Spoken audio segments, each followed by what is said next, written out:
Ako po yung top 1 na gusto nilang tanggalin. Emosyonal ang naging revelasyon ni Raisa May Dizon, ang muling umantig sa netizen matapos niyang balikan ng isang mabigat na yugto ng kanyang showbiz career.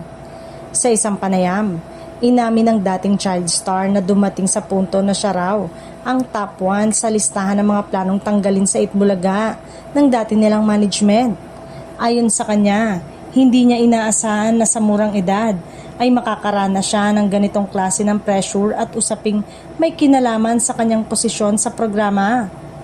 Ikwento ni Raisa na bagamat masaya siya sa kanyang trabaho noon, may mga pagkakataon na ramdam niya ang tensyon sa likod ng kamera.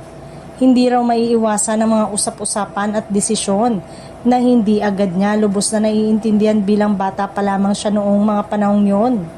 Dagdag pa niya, masakit sa pakiramdam ang marinig na kabilang siya sa listahan ng posibleng alisin, lalo na't itinuturing niya ang Itbulaga bilang malaking bahagi ng kanyang kabataan at paghubog ng kanyang karera sa industriya. Gayunpaman, sa kabila ng lahat, pinili ni Raisa na manatiling matatag at ipagpatuloy ang kanyang trabaho sa tulong ng kanyang pamilya at mga taong naniniwala sa kanya. Nalampasan niya ang mga pagsubok na yon at mas lalo pang hinasa ang kanyang personalidad sa harap ng kamera. Sa paglipas ng panahon, naging mas matatag ang kanyang pangalan sa industriya at patuloy siyang kinilala bilang isa sa mga pinakakilalang child star ng noontime show na minahal ng maraming Pilipino.